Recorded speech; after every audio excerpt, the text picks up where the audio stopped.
Siyempre ho, shout out doon sa buong Cereza Force family, kay Shiro Kansaki, kay Juby Sestina, kay Joel Q, kay Ruben Tolyo, kay Ma'am Chris Rose na walang sawang sumusuporta sa atin. Sino pa? Kay Ma'am Neng Gigi. O pag dumating siya, sabihin nyo na i-shout out ko na ha. Kay Shiro Kansaki, kay Remy Nopiel, si VG Badjola, sino pa nandiyan sa taas? Yung ano din, i-shoutout na natin yung may birthday ngayon, no? Si Chai Cher, founder ng Cereza Force Family, Orlando 5193, at kay Roberto Santos, Edel Lumingkit. Shoutout sa inyong lahat. Tapos na po tayo. Maraming salamat. God bless ho. Ubus na. PBBM lang malakas. Game na ho mga kababayan. Umpisan, unahin natin. Ito ho mga bossing. Nagtataka lang ho talaga ako hanggang ngayon ho mga kababayan. Bakit? Itong mga ito, hindi ko alam. Yung mga kilusan at galawan naman po nila, alam naman natin na DDS sila. DDS ka raw. Pero kapag tinatanong, itinatanggi na DDS, bakit ho ba mga kababayan? At ano po ba ang nakakahiya? At yung kung bakit sila tumatanggi kapag kasi tinatanong na sila ay DDS. Lucy, shout out. Pakinggan nyo ho mga bossing. Sabi nila DDS ka raw. DDS ka raw. Medyo Duterte supporter ka daw. may may nagtanong na sa akin yan, and as I have said, parang 50-50 ako dyan. Ako, ayaw tanggapin ni Kiko Barsaga na DDS siya. Yung mga DDS pa naman talagang hangang-hanga dito sa mga ito. No, yung mga DDS kapag kayong tipong nagsasalita noon si Kiko Barsaga, grabe makahiyaw, grabe. Nako, Kiko Barsaga, dapat ka sa Senado. Ganun pa sila. Pero ewan ko lang kung ano nasasabihin ng mga DDS ngayong itinatanggi sila nitong mga superhero nila. Cheryl Banyaga, shout out sa iyo. Isa na yan ha, si Kiko Barsaga. Sumunod, eto si Tekia, si Malu Tekia. Una ho kasi nagkakamali ako doon sa pronunciation ko ng apelido niya. Ngayon, Tekia pala yung pag-pronounce doon sa kanyang apelido. Si Tekia din. Game! May tanong muna ako, okay, magagalit ha. DDS daw kayo. Ayan, hindi ako sinasabi ng mga DDS. tao. Ano po ba talaga? Hindi ako DDS. Oy. Gabi. Ay, sandali. Paano yan? Pati ito, tinatakwil yung pagiging DDS niya. Ano ba talaga meron? Sabi ni Cheryl Banyaga, ayaw nilang matawag na DDS kasi aanga-anga at uobob-obob daw. Madadamay, masasama sila. Di ba, Sir Danilo Espejo? Bakit po kayo naging DDS? Ito pa din si Guans. Ito din mga kababayan, yung mata pobre. Bakit po kayo naging DDS? Hindi po ako DDS. Uy. Nakakahiya siguro talaga maging DDS, ano? Kumbaga, mga kababayan, kasi tingnan mo naman, ako pansin ko ho sa kanila, lalong-lalo na dito sa ating channel, dito sa ating Mark Ramos channel. Ano po? Napapansin ko naman yung mga ano tawag natin dito, piso comment ng mga DDS, nakakahiya din ho eh. Bakit?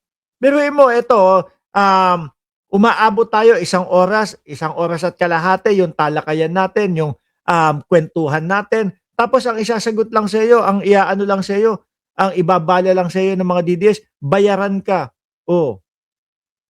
Puro ganun lang, paulit-ulit to. Miski na ako, kapag kayong ako, kunyari kasama ko sila, itatanggi ko yung mga yan. Ay, hindi ho ako kasali dyan. Nakakahiya po yung mga yan. Tatanungin mo, maalamin mo kung paano nila ipagtatanggol ang vice-presidente. Wala, iniiba lagi yung usap. Ganyan naman sila. Di ba? Kaya itong mga, hindi maipagmalaki na sila ay DDS. Ako tanungin nyo ko kapag nakasalubong nyo ako sa kalsada, mga bossing, Mark, sino sinusuportahan mo? Aba, proud ako. Napulahan ako. Sinusuportahan ko ang Pangulo ng Pilipinas. Bakit? Kasi tingnan mo naman ang ginagawa ng Pangulo ng Pilipinas. Talagang sinusugpo ang korupsyon. Paano mo nasabi? Nakita mo nga siya yung nagbalandra at ang nag-umpisa para mabuko lahat itong mga kontraktor, itong mga ghost project, etc. O, kay Digong wala naman. Yabang-yabang ni Digong nun. Ay sabi pa, nakaupo na gano'n, ay sabi ni Digong, yung mga kickback at yung mga korupsyon dyan sa DPWH, madami yan, mga ghost project. O biruin nyo, partida pa ho, mga kababayan. Alam pa ng dating Pangulong Duterte, yung mga ghost project na yun. Pero ang tanong, may nagawa ba? Wala. Wala naman nagawa, ano? Tapos eto ho biruin mo yung mga DDS pa ang may lakas ng loob na magsabi, ang tagal-tagal naman. No, wala pang naaresto, hindi pa naaresto. Sabi, bago magpasko, 4 na buwan na iinip na ho sila. Samantalang ho, yung tatay nila, yung nakaupo, mga bossing, 6 na taon. Ni isa walang naipakulong. 6 na taon. Oh, ano ang naubos? Yung sinasabi nila, pinagbabawal na gamot daw, mauubos. Ubos yung kapwa natin Pilipino. O, di ho ba? Sige, kung may maglalakas loob na DDS dyan, pagtanggol nyo nga. Diyan sa comment section, pagtanggol nyo nga. Yung mga idol ninyo, o wala, parehas lang yung mga sasabihin nyo, uy, Mark Ramos, bayaran ka. Magkano bayad sa'yo? Paulit-ulit. Tapos nasasaktan naman kapag pinakitaan natin. Di ba? Hindi na tinatanong yan. O, sabi ni Lucy, kaya itong mga ito, yung mga pambato ho nila, nahihiya ho Baka matawag din na mga uto-uto. Ito pa siguro ang kinahihiya nitong mga ito, yung mga kasamahan nila na mga DDS, na tipo bang, sasabihin mo, oy, yung presidente natin, bangag, yung presidente natin gumagamit niya pinagbabawal na gamot. Ganunin mo maniniwala agad kahit walang pinapakitang ebidensya sa kanila Di ba, Ma'am Neng Gigi?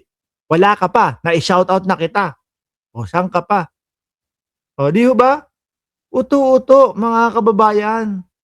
Biruin mo naman, yung kailan Maharlika time pa, nung talagang kasagsagan pa, nung mga, kung ano-anong mga tahi-tahing mga kwento ni Maharlika. Paniwalang-paniwala sila Di ba?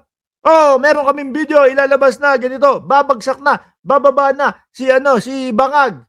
Ganon. Kailan ilalabas? Pagdating ng tamang panahon. Anak ng tutsa yun, no? Si Ma'am Janelle Vanderhurst, nandyan na din, ho.